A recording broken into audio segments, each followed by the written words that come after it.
Blood Money 2. April 8, 2021 by Anna von Reitz. Text-to-voice synthesis provided by Vidnami. Think of it this way. You go to work and exchange your labor, energy and skills, for $2,000. You take the $2,000 symbolizing the value of the work you contributed to the electric company and deposit this in your account, after having already paid your bill for the month. This creates what? A prepaid $2,000 credit on the account, paid in blood money, your energy, your skills, your time on Earth. Prepaid credit can be a very tempting thing for bankers. On one hand, it's prepaid. It's standing there on the books as a credit. It has some of the same liability characteristics of any other kind of deposit for a banker, but because it's credit, the whole picture gets a little stranger and fuzzier. Why? Think of it this way. If someone deposits 10 1-ounce gold Canadian maple leaf coins in a bank box in your bank, you are responsible for returning those same coins, unharmed, on demand. While in your custody, those coins are a liability for you. You have to keep them safe, provide a vault, a security system, etc. So, how are you to pay for this service? It used to be that depositors simply agreed to pay a deposit fee, a service fee for the service of safekeeping someone else's gold, until the rats, acting under the demand for new sources of money and credit described in the first Blood Money article, began the practice of fractional reserve banking. Under that system, the bank became the title owner of the assets deposited with the bank, and used those assets as the basis of investment capital. Your 20 silver dollars allowed the bank to loan out between 140 and 200 silver dollars worth of credit. When you add in the interest fees, usury, on the loan of this much credit issued in excess of the asset base, the bank is enabled to generate a very, very handsome profit for the bank on the basis of someone else's assets. All without any actual risk of bank assets, and without cutting the actual owner of the silver dollars in on the deal. Heck, that bumpkin, the original depositor, is on vacation in the Poconos and what he doesn't know won't hurt him, right?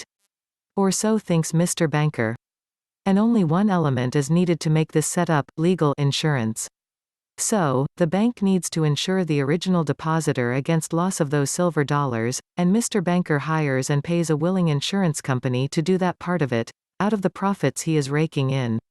He also starts insuring his loans for a small fee, to cover those loans that don't produce the anticipated profit. Okay, this is how all this corruption got started. Bankers chiseling to use other people's assets for their benefit, and scraping the margins in collusion with willing insurance brokerages.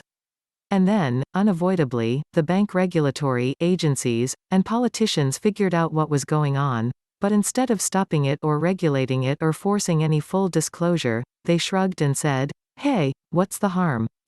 Dumb Bunny is insured. Where's our share of the pot?" The only difference between small banks and big banks in this system is the size of the insurance companies backing this con game, and the source of the money they use to back it.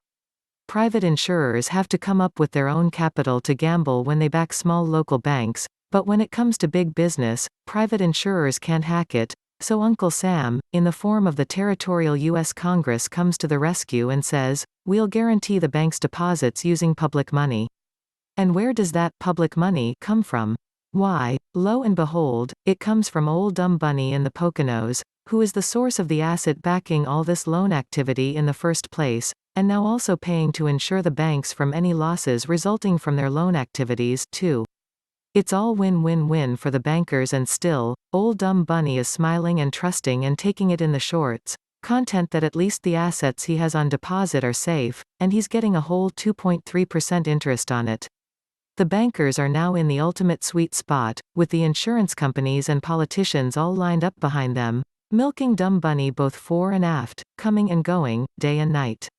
They are not only pulling off all this totally outrageous loan activity and the usury profit from it, at no expense or risk to themselves, but they are getting the depositors, whose assets they are leveraging to do all this in the first place, to pay for their insurance costs. The bankers and their insurers are totally insulated from any kind of loss and just sitting in the middle of the web like spiders, raking in the profits from their insured Ponzi loan scheme. And where are the politicians we hired to protect old dumb Bunny, Joe Public, from this kind of exploitation? Where are all the regulatory agencies we hired the SEC, the FBI, the Treasury agents, Secret Service, and the state banking commissions? All out enjoying a champagne brunch together, slapping each other on the backs, snorting cocaine, thinking that they are so smart and everyone else is so stupid, and talking about the gigantic bonuses they will be paid this year for their performance in behalf of their shareholders.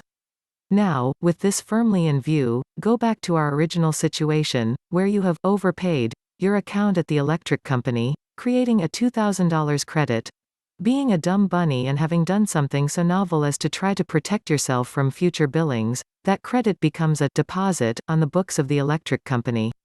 And the same thing happens all over again, with this important difference. A credit is immaterial. There is no specific non-fungible deposit liability, just a prepaid credit to be accounted for on a different ledger, the electric company's ledger. This makes the big bank rip-off even easier. The electric company banks your credit with their bank benefits from the fractional reserve system leverage just the same, but this time there is nothing specific to be returned or insured. For the bank, there is more pure profit to be realized from a prepaid credit deposit than any other kind of deposit, and balancing the books with prepaid credit becomes ultimately attractive. So, how to up the number of people clueless and responsible enough to issue prepaid credits? Millions upon millions of Americans provide prepaid credits to the IRS and Internal Revenue Service every year, as well as voluntarily donating a large percentage of their private earnings as a gift. It's clear that most of them have no income from federal sources, and therefore owe no federal income taxes. There's no public law requiring them to pay. What else could it be, but a gift? And that is in fact how the IRS, Internal Revenue Service both account for all your non-resident alien contributions, as gift and estate taxes.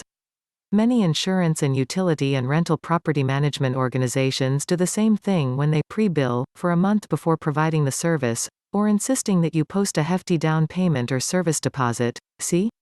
They even call it a deposit, as in bank deposit. You simply aren't thinking of it in those terms.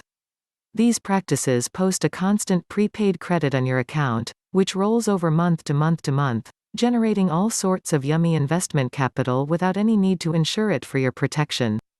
And the worst that can happen to the banks, the utility corporations, and property management service companies gouging you? They have to honor your prepaid credit and cancel out all or part of current billings, or do what the U.S. Inc.